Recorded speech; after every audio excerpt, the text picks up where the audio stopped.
السلام علیکم. سیٹھی سے سوال کے ساتھ میں ہوں سیدہ عائشہ ناز. میرے ساتھ موجود ہیں نجم سیٹھی صاحب. السلام علیکم. نجم سیٹھی صاحب, ایک بار پھر پاکستان کا معاملہ ساری دنیا کے سامنے رکھ دیا گیا ہے اور تقریباً پاکستان کو درپیش سبھی پہلوؤں کا اس ایک خط میں احاطہ کیا گیا ہے جو بقول ٹیلی گراف کے انہیں موصول ہوا ہے بانی P T I Imran Khan صاحب کی طرف سے. اب یہ خط جیل سے وہاں کیسے پہنچ جاتا ہے اس بارے میں راوی خاموش ہے. اور اس سے پہلے دا اکانومسٹ میں الیکشن سے پہلے جب ایک لیٹر, ایک مضمون چھپا تھا تو اس کے بارے میں کہا گیا تھا کہ یہ اے آئی کے تھرو لکھوایا گیا ہے. لیکن اب یہ خط کیسے پہنچا اس پہ اب لکیر پیٹتے رہیں گے, لیکن ہم نے دیکھنا یہ ہے کہ اس میں انہوں نے باتیں کیسی کی ہیں. اکانومسٹ کے مضمون سے ذرا مختلف ہے یہ مضمون, کیونکہ اس میں انہوں نے ڈائریکٹ الزامات عائد کیے ہیں ملٹری اسٹیبلشمنٹ پہ کہ اگر انہیں کچھ ہوا یا ان کی اہلیہ کو کچھ ہوا تو اس کی ذمہ دار ملٹری اسٹیبلشمنٹ, فوجی قیادت ہوگی. اور یہ کہہ رہے ہیں وہ کہ اب ان کے پاس, کیونکہ انہوں نے سارے رستے, سارے حربے آزما لیے ہیں اسٹیبلشمنٹ نے, تو اب ایک ہی رستہ رہ گیا ہے کہ مجھے قتل کر دیا جائے. لیکن میں کسی خوف میں نہیں ہوں کیونکہ میں غلامی پر موت کو ترجیح دوں گا. یہ ٹائٹل بھی ہے اس خط کا. اب سوال یہ ہے کہ ہم پچھلے 2-3 ہفتوں سے ایک ہلچل سن رہے ہیں. نواز شریف صاحب پیپلز پارٹی ہاتھ آگے بڑھا رہے ہیں بات چیت کے لیے, ادھر سے بھی پازیٹیو جواب آ رہا ہے. 3 نام تجویز کیے جا رہے ہیں. یہ اور بات آج عمران خان صاحب نے گفتگو کرتے ہوئے کہا کہ وہ 3 نام 3 جماعتوں کے علاوہ باقی سب سے بات کریں گے. لیکن بیرسٹر گوہر خان اور باقی لوگ سبھی پاکستان تحریک انصاف کے, وہ کہتے ہیں ہم ساری سیاسی جماعتوں سے بات چیت کے لیے تیار ہیں. کوشچن یہ ہے کہ ایٹ دا سیم ٹائم ملک میں بات ہو رہی ہے بیک ڈور چینل سے 3 لوگ جی متحرک ہیں اور وہ شرائط اور تجاویز سامنے لا رہے ہیں کہ ان دونوں کے درمیان تعلقات بہتر بنائے جا سکیں, سیاسی جماعتوں سے بات چیت ہو سکے. بٹ ٹیلی گراف میں ایک مضمون چھپتا ہے جو پاکستان تحریک انصاف کے اسی پرانے بیانیے کو آگے لے کر چلتا ہے. کوشچن یہ ہے کہ کیا عمران خان صاحب اب بھی اسی ڈائریکشن پر چل رہے ہیں اور جو ان کا باہر بیانیہ چل رہا ہے وہ صرف ایک ڈیفلیکشن ہے؟ دیکھیے, میں کیا کہ تھک گیا ہوں کہ سیاست دان جو ہوتے ہیں وہ ان کا ایک فلسفہ ہوتا ہے, ٹاک فائٹ فائٹ. میں نے بہت دفعہ کہا ہے یہ ٹاک فائٹ فائٹ. ریاستوں کے درمیان بھی جب مذاکرات ہوتے ہیں تو فائٹنگ کوئی نہیں چھوڑ دیتا ہے. ٹاک ساتھ چلتی ہے اور فائٹنگ بھی ساتھ چلتی ہے, کیونکہ وہ ایک دوسرے کو سپلیمنٹ کرتے ہیں. اگر آپ فائٹنگ نہ کریں تو آپ کی بات سننے کے لیے کوئی تیار نہیں ہے. اگر آپ صرف فائٹنگ کریں تو راستے بند ہو جاتے ہیں. تو راستے کھلتے ہیں تو جا کے بات آگے بڑھتی ہے. تو یہ ایک اصول ہے سیاست کا, خواہ وہ ڈومیسٹک سیاست ہو یا انٹرنیشنل سیاست ہو. میں اگزامپل دیتا ہوں آپ کو بہت ہسٹورک, کہ جب ویتنام کے اندر جنگ چل رہی تھی اور امریکہ بمباری کر رہا تھا, 1970s کی میں بات کر رہا ہوں, تو اس وقت پیرس کے اندر ویتنامیز کی اور امریکنوں کی پیس ٹاکس چل رہی تھی, اور ادھر وہ بمباری کر رہے تھے اور مار رہے تھے ان تھاؤزنڈس, اور ادھر ویٹ کانگ جو تھے وہ ریزسٹنس کر رہے تھے اور وہ بھی لڑائی کر رہے تھے. تو یہ ٹاک فائٹ فائٹ چلتی ہے. اب یہاں بھی خان صاحب کا بھی یہی فلسفہ ہے, ٹاک فائٹ فائٹ. اپنی طرف سے وہ فائٹ کرنا چاہتے ہیں, اور وہ کیونکہ ان کا بیانیہ فائٹ کا ہے جی, مگر انہیں پتہ ہے کہ اسی بیانیے کی وجہ سے پیور فائٹ ٹاک نہیں کی انہوں نے, تو یہاں پہنچ گئے ہیں. تو اس لیے وہ انہوں نے اپنے بندوں کو کہا ہوا ہے کہ اگر آپ کھول سکتے ہیں کوئی راستے تو کھولیں. اچھا, ایک تو یہ بات ہے. دوسری بات یہ ہے کہ یہ ایک قسم کا پریشر ٹیکٹک ہوتا ہے. اب آپ اگر جس طریقے سے وہ پریشر ٹیکٹک استعمال کر رہے ہیں, یہ ایک انتہا ہو گئی ہے اس میں. انہوں نے کوئی راستہ چھوڑا نہیں. اب وہ پہلے وہ ملٹری اسٹیبلشمنٹ کی بات کرتے تھے, نہیں پہلے وہ بات کرتے تھے اسٹیبلشمنٹ کی, پھر انہوں نے ملٹری اسٹیبلشمنٹ کا لفظ ایڈ کر دیا اس میں, اور اب انہوں نے یہ کہہ دیا ہے کہ under the direct guidance of the army chief, اور نام لیا ہے جنرل صاحب کا 2 بار. تو اس کے بعد تو پھر کوئی گنجائش نہیں رہ جاتی, کیونکہ اگر آپ نے ساری بات ملٹری اسٹیبلشمنٹ, اور اس سے پہلے آپ نے واضح کر دیا کہ یہ ملٹری اسٹیبلشمنٹ جو ہے یہ صاحب کی اسٹیبلشمنٹ ہے, تو انہوں نے تو اٹیک کر دی نا ڈائریکٹ. تو انہوں نے اپ کر دی ہے, جسے کہتے ہیں نا لیول اپ کر دیا ہے. اور پہلی بات. دوسری بات یہ کہ لیول اپ صرف یہ نہیں ہوا کہ military establishment guided by Asim Munir. پھر انہوں نے آگے جا کے یہ بھی کہہ دیا جی کہ اگر خدا نہ خواستہ میری اہلیہ کو کچھ ہوا تو میں آئی ول ہولڈ ڈائریکٹلی ہولڈ. ایک نام ملٹری اسٹیبلشمنٹ کا نام نہیں لیا, ڈائریکٹ نام لے لیا انہوں نے, تو اور زیادہ اپ ہو گیا. جی اب جو انٹرسٹنگ بات یہ ہے کہ یہ جو 2 مضمون ان کے نام پہ چھپے ہیں, جی یہ کہاں چھپے ہیں؟ اور دونوں مضمون میں انہوں نے پہلے ملٹری اسٹیبلشمنٹ اور اب اور آگے بڑھ گئے ہیں. یہ پہلے لندن اکانومسٹ میں چھپا جی اور اب جا کے لندن کی ڈیلی ٹیلی گراف میں چھپا. جی اب یہ دونوں جو اخبار ہیں, اکانومسٹ بھی اور ٹیلی گراف بھی, یہ رائٹ ونگ اخبار ہیں, یہ کنزرویٹو پارٹی کے اخبار ہیں, یہ لیبر پارٹی کے اخبار نہیں ہیں. ایک دوسری بات یہ ہے کہ اکانومسٹ ذرا چھپ کے چلتا ہے جی اور ڈیلی ٹیلی گراف تو اوپنلی اینٹی پیلسٹینین اور پرو اسرائیل اور پرو زائنزم ہے. تو اب بڑی انٹرسٹنگ بات ہے کہ خان صاحب کے مضمون جو چھپ رہے ہیں وہ رائٹ ونگ اخباروں میں چھپ رہے ہیں. تو اب یہ کیوں ایسی بات ہے کہ وہ کنزرویٹو پارٹی کے جو لوگ ہیں, یہ جو رائٹ ونگ برٹش اسٹیبلشمنٹ ہے, وہ خان صاحب کو سپورٹ کر رہی ہے. اچھا, اب وہاں میں اس سے آگے نہیں جاؤں گا بیکاز خان صاحب کے جو بردر ان لا ہیں وہ بھی کنزرویٹو پارٹی میں ہیں جی جی اور ان کے بہت سے تعلقات ہیں with the state of Israel. تو میں یہ سمجھتا ہوں کہ انہوں نے پھر جیسے انہوں نے وہاں رائٹ ونگ ڈونلڈ ٹرمپ کے ساتھ اچھے تعلقات بنائے تھے امریکہ میں, اسی طریقے کے ساتھ یہاں بھی وہ رائٹ ونگ میں یو کے اندر رائٹ ونگ میں وہ تعلقات انہوں نے بنائے ہیں. اب وہ اس لیے کیونکہ انہیں پتہ ہے کہ زیادہ تر جو پاکستان افواج کے جو تعلقات ہیں with the American establishment and with the British establishment, وہ رائٹ ونگ امریکن اسٹیبلشمنٹ اور right wing British establishment. So this is how it is connected. تو اس لیے ان کو یہ اس بات کا احساس ہے کہ اگر کسی نے پاکستانی ملٹری اسٹیبلشمنٹ کے اوپر پریشر ڈالنا ہے تو right wing American establishment which is the Pentagon and the military industrial complex and Donald Trump ایک طرف, اور اس طرف the conservative party and these papers like the economist and like this. تو میں یہ سمجھتا ہوں this is a great strategy. یہ اس میں ظاہر ہے ان کو کسی نے سمجھایا یہ ساری بات اور اس لیے وہ انہوں نے یہ پلیٹ فارمز لیے ہیں اور ان کا یہی موقف ہے کہ جتنا زیادہ پریشر میں ڈالوں گا اتنی زیادہ ملٹری اسٹیبلشمنٹ ایکسپوز ہوگی یہاں کی اور اس کے اوپر پریشر آئے گا from the international right wing military establishment. کیونکہ خان صاحب is trying to woo ان کے ساتھ رابطہ رکھنا چاہ رہے ہیں. ان کو پتہ ہے کہ اگر کوئی لبرل اسٹیبلشمنٹ ہو تو وہ شاید خان صاحب کو سپورٹ نہیں کرے گی, رائٹ ونگ اسٹیبلشمنٹ شاید خان صاحب کو سپورٹ کرے. تو اس قسم کی سیاست ہے بٹ ٹاک فائٹ. خان صاحب جو کہتے ہیں نا کہ بالکل اوپر لے جا رہے ہیں, یہ ملٹری اسٹیبلشمنٹ کے اوپر پریشر ڈال رہے ہیں کہ, اور پریشر کس بات کا؟ 2 باتیں. ایک یہ کہ الیکشن کروائیں, دوسرا یہ مجھے جیل سے نکالیں. اور آج آپ نے دیکھ ہی لیا کہ وہ جو ایک ریٹائرڈ جنرل صاحب ہیں انہوں نے بھی جو پروپوزل فلوٹ کی ہے ریکنسیلیشن کی, اس کے اندر کیا ہے موٹا پوائنٹ یہ ہے کہ جی یہ 2 سال کے بعد الیکشن کرا لیں. بالکل 2 سال میں آپ الیکشن کرا لیں. اب 2 سال کیوں, 1 سال کیوں نہیں, 3 سال کیوں نہیں؟ کیونکہ 2 سال رہتے ہیں جنرل عاصم منیر کی ایکسٹینشن کے لیے یا ریٹائرمنٹ کے لیے. تو اس لیے یہ 2 سال والی بات جو ہے اس کی اہمیت بن جاتی ہے. تو یہ سب چیزیں لنکڈ ہے ایک دوسرے کے ساتھ. تو خان صاحب ایک اسٹریٹجی کے تحت یہ سب کچھ کر رہے ہیں. تو اسی لیے یہ جو باقی لوگ جو ہیں, ایک طرف انہوں نے 3 ممبر کمیٹی بھی بنا دی ہے کہ ان تینوں یہ 3 میں سے کوئی بھی بات کرے مجھے کوئی اعتراض نہیں ہے. گنڈا پور صاحب ہیں, عمر ایوب ہیں اور شبلی فراز صاحب ہیں. مگر اب ایک اور چوتھا مہرا جو ہے وہ بھی کود گیا ہے, وہ ہے فواد چودھری صاحب. فواد چودھری صاحب بھی باہر آ گئے ہیں اور اب ان کی یہ کوشش ہوگی کہ یہ تینوں کے پتے کاٹ کے وہ بھی راستہ نکالیں خان صاحب کے لیے, تاکہ خان صاحب ان کے لیے راستہ نکالیں وہ واپس پی ٹی آئی میں آ جائیں. کیونکہ فواد چودھری کے خلاف کافی پی ٹی آئی کے اندر ریزنٹمنٹ ہے, پہلے بھی تھی اور اب تو زیادہ ہے, بیکاز وہ سمجھتے ہیں کوئی ڈیل کر کے یہ باہر آئے ہیں.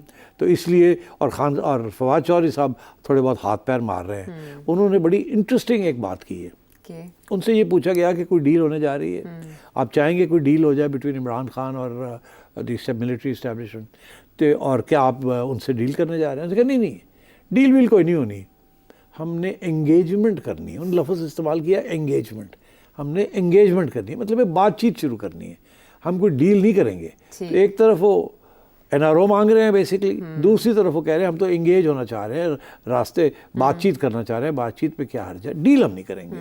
تو اس کا یہ مطلب ہے کہ ایک طرف نو ڈیل ٹھیک ہے. دوسری طرف یہ کہ انگیجمنٹ سے مراد یہ ہمارے لیے راستہ کھولیں مگر ہماری ٹرمز پہ کھولیں, اور وہ ٹرمز جو ہیں وہ ایک ریٹائرڈ جنرل صاحب نے آپ کے آگے رکھ دی ہیں کہ جی 2 سال کے اندر یہ حکومت جائے اور ایک الیکشن ہو جائے. ہاں لیکن عمران خان صاحب نے ڈیالہ جیل میں گفتگو کرتے ہوئے کہا ہے کہ میں نے کسی کو کوئی ٹاسک, کسی ریٹائرڈ کو کوئی ٹاسک نہیں. ظاہر ہے ڈائریکٹ تو کبھی بھی نہیں دیتے, اور آپ کو پتہ ہی ہے جو right wing military establishment retirement میں ہے اس میں سمجھتا ہوں 80% لوگ جو ہیں وہ خان صاحب کے ساتھ ہیں.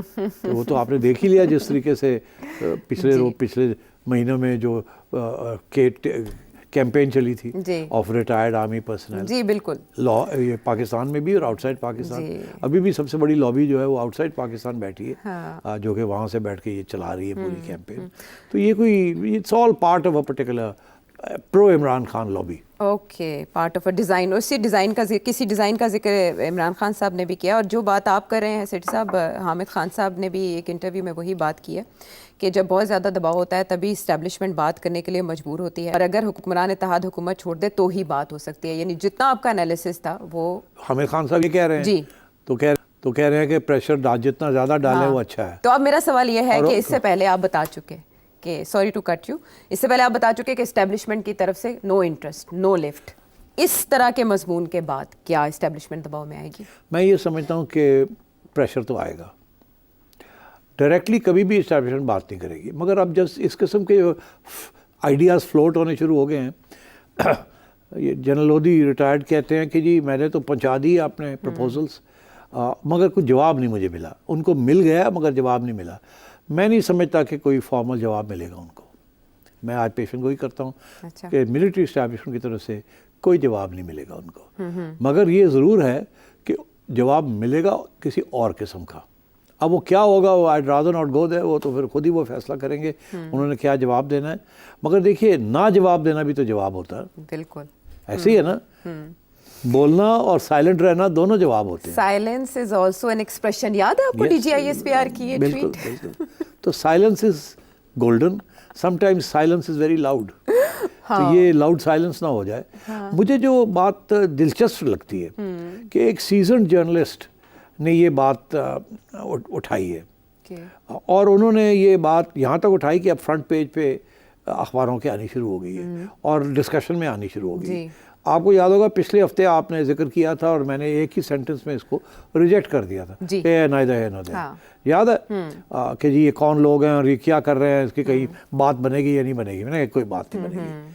تو وہ پچھلے ہفتے اور آج اس ہفتے فرنٹ پیج کی نیوز بننی شروع ہو گئی ہے اور اس کے اوپر تبصرے ہونے شروع ہو گئے ہیں.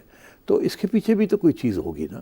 کیا یہ ہمدردیاں ہیں خان صاحب کے ساتھ, یا اینٹی اسٹیبلشمنٹ جو ایک ماحول بنا ہوا ہے اس ملک کے اندر یہ اس کا یہ ریفلیکشن ہے, یا لوگ یہ جینیونلی پریشان ہیں کہ اس ملک کے جو پرابلمز ہیں ان کے حل نکلنے چاہیے, اور یہ جو اس قسم کا جو ڈیڈ لاک ہے اس کو بریک کرنا چاہیے. تو میں سمجھتا ہوں اس کے اندر یہ مکسڈ ایموشنز ہیں. یہ محب الوطنی کا بھی یہ ایک اظہار ہے کہ یہ جو کرائسس ہے اس کو کسی طریقے سے ریزالو کیا جائے. مگر پرابلم جو آ رہی ہے یہ کیوں آسانی سے ریزالو نہیں ہوگی, وہ اسی لیے نہیں ہوگی کیونکہ خان صاحب نے بہت سخت پوزیشن اختیار کی ہوئی ہے, اور خان صاحب کا ٹریک ریکارڈ بھی بڑا سخت ہے. اس لیے میں, اور جو آج کل کے جو ملٹری اسٹیبلشمنٹ کی لیڈرشپ ہے انہوں نے بھی ایک سخت رویہ اختیار کیا ہوا ہے.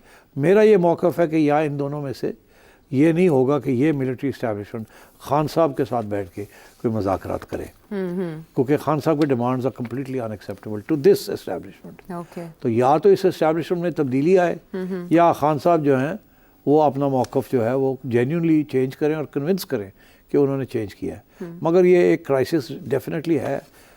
آپ نے دیکھا کہ اس خط کے اندر انہوں نے IMF کو بھی لتاڑا, اور وہ بالکل وہ کہہ رہے ہیں کہ جب تک یہ پولیٹیکل انسٹیبلٹی چلے گی معیشت نہیں گرو کرے گی. تو وہ یہ اشارہ ہے ان لوگوں کی طرف جو لوگ یہاں فورن انویسٹمنٹ کرنا چاہ رہے ہیں. SIFC کا is headed by the army chief, right. تو وہ کوشش کر رہے ہیں یہاں فورن انویسٹمنٹ لانے کی اور معیشت کو چلانے کی, اور پٹری سے اتر چکی ہے اس کو واپس وہاں لانے کی. اور خان صاحب جو ہیں دنیا کو یہ کہہ رہے ہیں کہ اس ملک کے اندر کوئی فورن انویسٹمنٹ مت کریں, یہاں پولیٹیکل انسٹیبلٹی, اور جب تک یہ نہیں حل ہوگی یہ ملک سٹیبل نہیں ہوگا اور اکانومی ریوائیو نہیں ہوگی. تو آپ دیکھ لیجئے نا کہ کس لیول پہ یہ کانفرنٹیشن جو ہے وہ چلی گئی ہے کہ پاکستان کی جو ایکچولی جو نیشنل انٹرسٹ پہ جو ایشوز ہیں اس کو بھی خان صاحب چیلنج کر رہے ہیں. یس. اور یہ کہ وہ جو 6 ججز کا خط ہے اس کو بھی انہوں نے اس خط میں مینشن کیا. اور صرف یہی نہیں, انہوں نے جو چیف جسٹس آف پاکستان ہے اور اسلام آباد ہائی کورٹ کے چیف جسٹس, ان کی معذوری کا بھی ذکر کیا کہ وہ اس بارے میں کچھ نہیں کر پائے ابھی تک. تو ان پہ بھی پریشر آ گیا نا. جی, تو جواب آپ نے کہا ادھر سے تو نہیں آئے گا, تو ادھر سے آئے گا جوڈیشری سے. جی, میرا خیال ہے کچھ مہینہ پہلے میں نے یہ کہا تھا کہ پاکستان کی جوڈیشری انڈر بہت پریشر ہے, اور میں نے یہ بھی کہا تھا کہ 70% سے زیادہ, یہ ایک آربیٹری فگر ہے, بٹ میرا ایک امپریشن ہے کہ یہ جوڈیشری جو ہے یہ بھی پرو پی ٹی آئی ہے, اور اس لیے کیونکہ بہت عوام جو ہے وہ اس وقت بڑی پرو پی ٹی آئی ہے, تو یہ ایک ایشو بنا ہوا ہے. اور ججز جب گھر جاتے ہیں تو ان کے بیٹے بیٹیاں جو ہیں وہ سارے ہی جو ہے میرا خیال ہے پرو پی ٹی آئی ہیں. یعنی ججز پہ پبلک سینٹیمنٹ کا اثر ہوتا ہے. بالکل ہوتا ہے, ایبسولوٹلی ہوتا ہے, اور میرا خیال ہے وہ ابھی بھی ہے اور وہ ختم نہیں ہوگا. اور خان صاحب کی یہی کوشش ہے کہ ایک طرف اسٹیبلشمنٹ ملٹری, دوسری طرف سپریم کورٹ اور ہائی کورٹ کی اسٹیبلشمنٹ, ان دونوں کو اوپر پریشر رکھا جائے. تو ان سب چیزوں کے ہوتے ہوئے اب اس میں ایک چیز کو انہوں نے ایون کہ ایسٹ پاکستان کو بھی ڈسکس کیا, ایکس پلیٹ فارم پہ بین کا بھی انہوں نے ذکر کر دیا, پھر جوڈیشری کی مجبوریوں کا بھی انہوں نے بتا دیا, پھر ٹیررزم کا بھی ذکر کر دیا, پھر یو ایس کے جو اسٹیٹ ڈپارٹمنٹ کی ہیومن رائٹس پریکٹسز کے حوالے سے رپورٹ ہے اس کو بھی مینشن کر دیا. لیکن دوسری طرف جب ہم نے نون لیگ اور پیپلز پارٹی کا رویہ دیکھا کہ وہ کہتے ہیں ہم بات چیت کے لیے تیار ہیں, اب اس طرح کے اسے بولیں گے باؤنسر کے بعد کہ آپ کسی کو ذمہ دار ٹھہرا رہے ہیں اور کہہ رہے ہیں قتل کی کوشش کی جا رہی ہے, کیا پولیٹیکل پارٹیز اب بھی انگیج کریں گی؟ پولیٹیکل پارٹیز کہہ رہی ہیں کہ ہم خان صاحب کے ساتھ انگیج کرنا چاہتے ہیں. خان صاحب کہہ رہے ہیں میں انٹرسٹڈ نہیں ہوں آپ کے ساتھ, آپ تو پپٹس ہیں, میں تو جو مالک ہے ان کے ساتھ بات کرنا چاہوں گا نا, کیونکہ میں بھی ایک مالک ہوں, وہ بھی ایک مالک ہے, میں عوام کا مالک ہوں, آپ ساری ریاست کے مالک ہیں, تسی کون ہو؟ آپ کو تو اٹھا کے لا کے وہاں کھڑا کر بٹھا دیا, اور بھول گئے ہیں کہ آپ بھی ایسے ہی آئے تھے, اسی اسٹیبلشمنٹ نے آپ کو کہیں سے اٹھا کے بٹھا دیا تھا. تو اب آپ کہہ رہے ہیں کہ وہ کہتے ہیں the boot is on the other foot. تو خان صاحب میرا خیال ہے کہ یہ ویسے ایشو بہت سیریس ہے, اور اس کو ریزولوشن کے بغیر بڑے مسئلے بنیں گے. اب کیسے ریزالو ہوگا, خان صاحب پیچھے ہٹیں گے یا اسٹیبلشمنٹ پیچھے ہٹے گی, یا حالات ہی ایسے بن جائیں گے کسی نہ کسی وجہ سے کہ کسی ایک کو پیچھے ہٹنا پڑے گا. تو سر صاحب اس سے پہلے بھی جب محترمہ بی بی شہید بے نظیر بھٹو صاحبہ نے ایک لیٹر لکھ کر اپنے لائف تھریٹ سے آگاہ کیا تھا, ایک ای میل کے تھرو 4 نام مینشن کیے تھے, وہ پھر بعد میں ملک آئیں تو وہ شہید بھی ہو گئیں. جب اس طرح سے ایک ورلڈ کلاس لیڈر اپنے لائف تھریٹس کے بارے میں بتاتا ہے تو کتنا سیریس ان خدشات کو لینا چاہیے؟ لینا تو چاہیے, مجھے لیا نہیں جاتا. محترمہ نے تو 4 نام لیے تھے, چاروں نام جو ہیں اس کے اوپر کوئی ایکشن نہیں لیا گیا, اور چاروں دھندنا رہے ہیں باہر بیٹھ کے, اور کسی قسم کی ان کے اوپر داغ نہیں لگا, اور زیادہ ڈسکشن بھی نہیں ہوئی. حالانکہ ان میں سے کم از کم 1-2 ایکٹرز جو تھے وہ تو مشرف کی رژیم کے ساتھ بڑے کلوزلی ریلیٹڈ تھے. تو اس لیے میرا خیال ہے یہ لوگ ان چیزوں کو ذرا اس کی طرف توجہ نہیں دیتے, اسپیشلی اگر ریاست کے ساتھ اس کا کوئی تعلق ہو. آپ کو نہیں لگتا کہ حکومت کو چاہیے؟ صرف یہ کہہ دوں کہ دیکھیے نا, کیسز تو چلے تھے نا, بنائے گئے تھے مرڈر کیس, کہاں گیا؟ پوچھ لیجیے زرداری صاحب کو, اسکاٹ لینڈ یارڈ تک آئی, کہاں گیا؟ زرداری صاحب کو پوچھے وہ کیسز کا کیا ہوا جو محترمہ کے مرڈر کے اوپر بنے تھے. یاد بھی نہیں کسی کو کہ کیس ہوا کیا ہوا, وہ ابھی تک پڑا ہوا ہے, یا کوئی کنکلوژن نکلی یا نہیں نکلی, کیا ہوا انویسٹیگیشن کا, کیا ہوا, کچھ نہیں پتا چلا. ہو سکتا ہے آج سے 40-50 سال بعد کوئی ریفرنس سپریم کورٹ جائے اور بھٹو ریفرنس جیسا ہی کوئی فیصلہ, پھر بھی یہ نہیں پتا چلے گا. البتہ یہ کوئی فیصلہ آ سکتا ہے کہ ہاں جی اس میں فلانے کا ہاتھ تھا, یہ کبھی نہیں پتہ چلے گا. وہ تو طالبان نے, بیت اللہ مسعود نے کہا تھا کہ میں نے کیا ہے, بات وہیں ختم ہو گئی تھی. اب وہ کیسے کیا, کیونکہ اس نے فیسیلیٹیٹ کیا, کوئی کانٹریکٹ بنایا گیا نہیں بنایا گیا, اینڈ سو آن. بہت سے سوال رہ گئے تھے اور وہ رہ ہی جائیں گے. ٹھیک ہے, میرے بھی کچھ سوال اس سے ریلیٹڈ رہ گئے, لیکن بریک کا کہا جا رہا ہے, ہم واپس آ کے بات کو آگے بڑھاتے ہیں.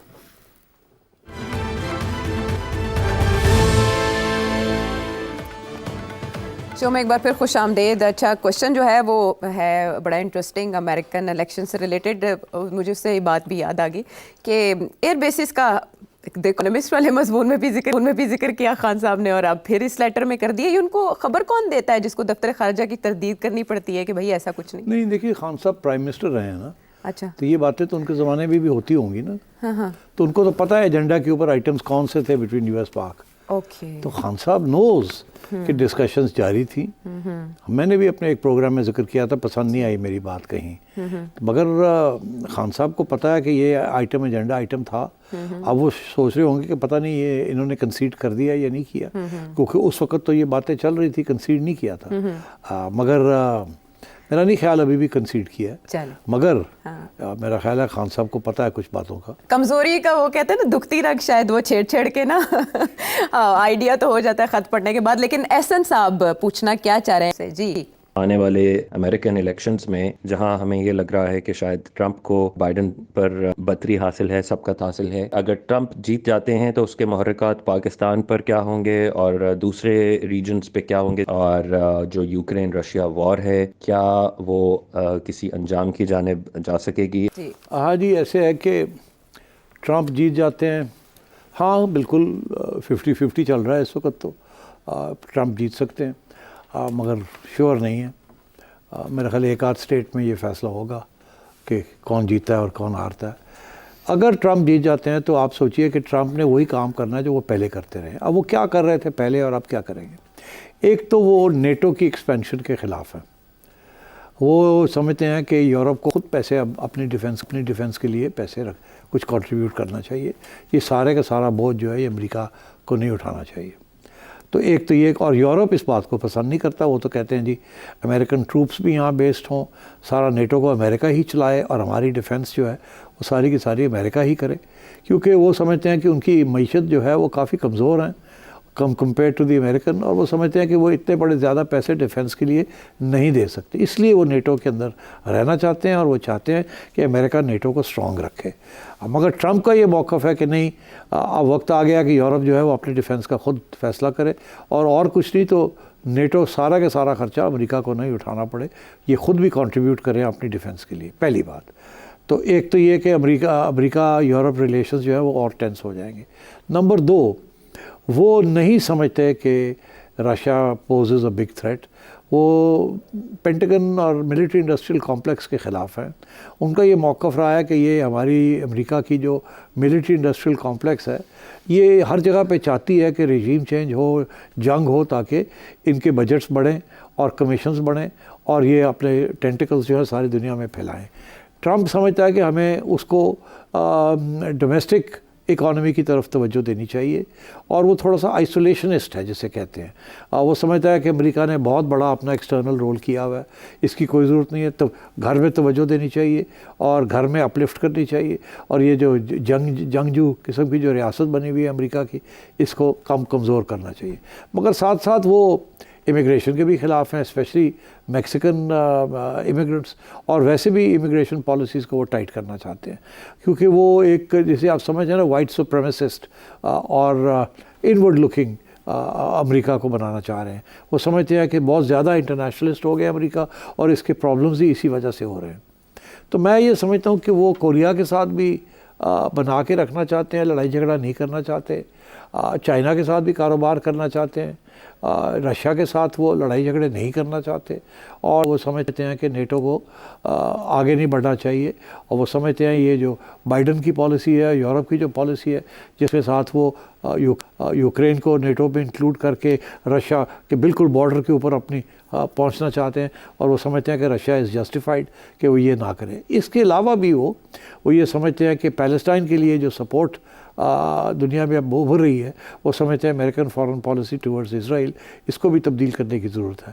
تو میں یہ سمجھتا ہوں کہ on the whole internationally Donald Trump کی جو پالیسیز ہوں گی وہ بینیفیشل ہوں گی, مگر ڈومیسٹکلی وہ رائٹ ونگ پالیسیز ہوں گی, وہ anti freedom, anti individualism, anti liberalism اور آئسولیشنسٹ, اینٹی امیگریشن, تو اس قسم کی ان کی پالیسیز ہوں گی. اب آئیے آپ پاکستان کی طرف آپ نے دیکھا کہ جب وہ پاور میں تھے تو انہوں نے بڑے سخت بیان دیے تھے پاکستان کے خلاف. ایک بیان یہ بھی تھا کہ پاکستان نے 20 سال ہمیں اب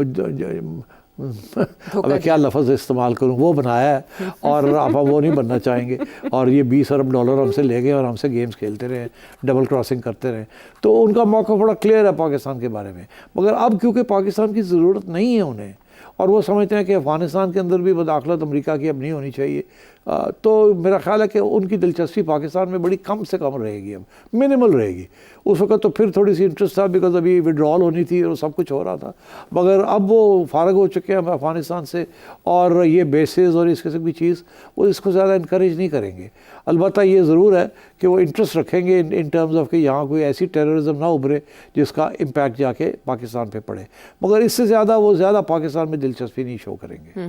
یعنی ماضی میں جو کہا جاتا تھا کہ پاکستان میں حکومتوں کی تبدیلی کردار رہتا تو وہ اس لیے تھا کہ امریکہ کو پاکستان کی ضرورت تھی، اور سیٹھی صاحب کہہ رہے ہیں کہ اب ایسی میرا کوئی خیال ضرورت. سوال جو رخ ہے یا اشارہ تھا وہ یہ تھا کہ کیا وہ امداد عمران خان کی امداد کریں گے، کیونکہ وہ بڑی دوستی تھی، لگتا ہے ایسے تھا کہ بڑی دوستی ہے. آپ کو یاد ہوگا کہ عمران خان صاحب جب واپس آئے تھے ڈونلڈ ٹرمپ کو مل کے، تو ایئرپورٹ پہ انہوں نے کہا تھا کہ مجھے ایسے لگتا ہے کہ میں ورلڈ کپ جیت کے آیا ہوں ایک دفعہ پھر.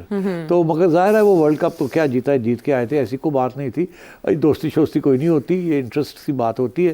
اور میں سمجھتا ہوں کہ ڈونلڈ ٹرمپ جو ہے وہ ایک روٹین قسم کے بیان بازی کریں گے، مگر کیا وہ آگے بڑھ کے اور عمران خان کی کو مدد کریں گے؟ I don't think so. چلیں یہ جواب بھی مل گیا، اور یہی شاید جاننا چاہ رہے تھے ہمارے ویور. واپس آتے ہیں بریک کے بعد.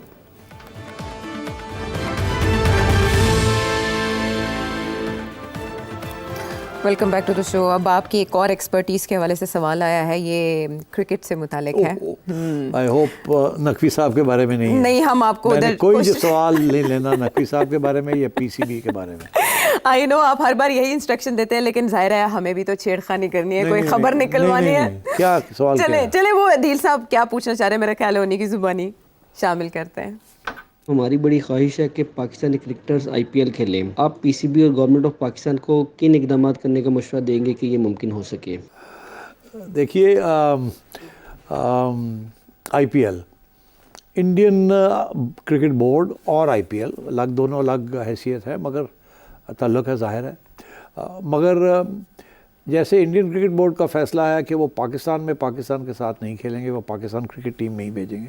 بائی دا وے اس کا تعلق آگے چیمپئنز ٹرافی کے ساتھ بھی ہے، وہ بھی کسی وقت ڈسکس کر سکتے ہیں کیا وہ آئیں گے یا نہیں آئیں گے، اور آخری وقت پہ کیا کریں گے یا نہیں کریں گے. ابھی تو یہاں تیاریاں ہو رہی ہیں کہ چیمپئنز ٹرافی میں انڈیا اپنی ٹیم کو یہاں بھیجے گا، but we'll see. Much will depend on Narendra Modi کہ وہ گرین لائٹ دیتے ہیں یا نہیں دیتے. مگر آئی پی ایل کی بات یہ ہے کہ یہ اس کے اوپر کافی عرصے سے بحث چل رہی ہے. میں نے بھی جب میں چیئرمین تھا تو میں نے بھی انڈین کرکٹ بورڈ کے ساتھ اور آئی پی ایل کے جو بڑے لوگ ہیں ان سے بات کی تھی کہ بھئی کیوں نہیں آپ پاکستانی پلیئرز کو اجازت دیتے کہ وہ آئی پی ایل میں کھیلیں. اچھا، ان کا ایک بڑا انٹرسٹنگ موقف تھا. وہ کہتے ہیں ہم اپنے پلیئرز، انڈیا کے جو پلیئرز ہیں ان کو ہم اجازت نہیں دیتے کہ وہ کسی اور لیگ میں کھیلیں. اب کوئی انڈین پلیئر کسی اور بڑی لیگ نہیں کھیلتا جو کہ کانٹریکٹڈ انڈین پلیئرز ہیں. ریٹائرڈ پلیئرز تو کھیل لیتے ہیں. اب فار ایگزامپل یو اے ای میں اس وقت ایمریٹس کی ایک لیگ ہو رہی تھی، وہ اسی وقت ہوتی ہے جب پی ایس ایل ہو رہا ہوتا ہے، وہ بھی T20 لیگ ہے. وہ ساری کی ساری لیگ کی جو ٹیمز ہیں ایک کے علاوہ سب انڈین آئی پی ایل اونرز کے پاس ہیں یا انڈین بزنس مین کے پاس ہیں. وہ بھی اپنی ٹیم کے لیے بھی انڈین پلیئرز نہیں لا سکتے کیونکہ وہ الاؤڈ نہیں ہے. انڈیا اپنی پلیئرز کو باہر نہیں کھیلنے دیتا، اور جب باہر ان کی آئی پی ایل ہو رہی ہوتی ہے کہ دنیا کے سب پلیئرز جو ہیں ٹاپ پلیئرز، وہ سب سے پہلے ان کے لیے اہمیت یہی ہوتی ہے کہ ہم آئی پی ایل میں کھیلیں. ایک ریزن آئی پی ایل، ہم یہاں $2 لاکھ $2.5 لاکھ دیتے ہیں پی ایس ایل کے کھیلنے کے لیے، وہ 1 ملین سے اوپر دیتے ہیں. تو آپ خود ہی سوچ لیجئے کہ جس نے آئی پی ایل کھیلنی ہے وہ پھر پی ایس ایل تو نہیں کھیلے گا، اینڈ سو آن. اور تو انڈیا کا یہ ایک پالیسی ہے کہ انہوں نے اپنے پلیئرز کو کسی اور کے لیے کسی اور کو دینا نہیں ہے تاکہ ان کی لیگ نہ بڑھے. ایک ہی یہ سب سے امپورٹنٹ لیگ رہے. اور پاکستان کے تو وہ جو ہے وہ گورنمنٹ پالیسی ہے کہ پاکستان کے پلیئرز کو ہم نے نہیں بلانا، پاکستان کی لیگ کو سپورٹ نہیں کرنا. اب فار ایگزامپل میں آپ کو دیتا ہوں کہ جب آئی پی ایل ہو رہی ہوتی ہے تو آئی سی سی جو ہے سارے بائی لیٹرل سیریز جو ہے وہ کینسل کر دیتے ہیں. جو بائی لیٹرل میچز ہوتے ہیں نا انڈیا کے کسی اور کے ساتھ، یا آسٹریلیا نیوزی لینڈ، یا آسٹریلیا انگلینڈ، یا انگلینڈ وہ سب کینسل ہو جاتے ہیں. وہ کہتے ہیں کہ جب آئی پی ایل ہو رہی ہے تو سارے کے سارے ٹاپ پلیئرز جو ہیں وہ آئی پی ایل جائیں گے، اور اس وقت اور کوئی انٹرنیشنل کرکٹ نہیں ہوگی. اتنی بڑی سپورٹ ہے آئی پی ایل کو from the international cricket council. اور اب آگے جا کے میں آپ کو بتا دوں کہ نومبر میں ایک نیا پریزیڈنٹ یا چیئرمین بنے گا آئی سی سی کا، اور چانسز یہی ہیں کہ جے شاہ صاحب جو BCCI کے اس وقت ہیڈ ہیں وہی جا کے ICC کے بھی بنیں گے. یہ پہلی اگر ایسے ہوا تو یہ پہلی دفعہ نہیں ہوگا. اس سے پہلے سرینواسن صاحب تھے, وہ BCCI کے بھی ہیڈ تھے اور وہ ICC کے بھی چیئرمین بنے. اب پھر میرا خیال ہے ایسے ہی ہونے جائے گا, کیونکہ انڈیا جو ہے is the biggest contributor to ICC, اور ICC آپ سمجھیں انڈیا ہی چلاتا ہے. ایشین کرکٹ کاؤنسل بھی انڈیا چلاتا ہے, IPL بھی انڈیا چلاتا ہے. اور تو یہ اس قسم کے مسائل ہیں. جب تک نریندر مودی اس بات پہ رضامند نہیں ہوگا کہ پاکستان کے ساتھ براہ راست کرکٹ کھیلنی ہے اور پاکستان کی ٹیم جو ہے وہ انڈیا کی ٹیم پاکستان میں آ کے کھیلے, اس وقت تک IPL بھی شاید پاکستانی پلیئرز کو اجازت نہیں دے گا. بالکل ٹھیک, سمجھ گئے آپ کے اصل مسئلہ ہے کہاں. اب صاحب الاسلام صاحب چترال سے سیٹھی صاحب سے کیا جاننا چاہتے ہیں؟ سیٹھی صاحب سے میرا سوال یہ ہے کہ پہلے زمانے میں جب وہ شو کرتے تھے تو اس کے پاس ایک ریڈ کلر کا مفلر ہوتا تھا, آج کل وہ نہیں پہن رہا ہے, اس کی وجہ کیا ہے؟ پہلے زمانے میں سیٹھی صاحب, پہلے زمانے میں اچھا, پہلے زمانے میں میں لال مفلر پہنتا تھا, اب کیوں نہیں پہنتا ہوں؟ اوہ ہو, یہ تو بڑی جسے کہتے ہیں نا کلوز ٹو دا ہوم یہ سوال ہے. اچھا دیکھیے, اب آپ 2 منٹ ہیں تو میں تھوڑی سی کہانی کھینچوں. دیکھیے, یہ لال مفلر کا جو میرے ساتھ تعلق ہے یہ 1960 کی دہائی کا اس کا تعلق ہے, اس کے ساتھ تعلق ہے. ہم یونیورسٹی میں تھے UK میں, اور اس وقت 65 اور 66 67 68 69 ایک ویتنام میں وار چل رہی تھی جس کے خلاف اسٹوڈنٹ کمیونٹی دن بدن بڑھ رہی تھی اور ڈیمونسٹریشنز ہو رہے تھے. اور مجھے یاد ہے اس وقت لنڈن بینز جانسن امریکہ کے پریزیڈنٹ تھے جو کہ بنے تھے after John F Kennedy was assassinated.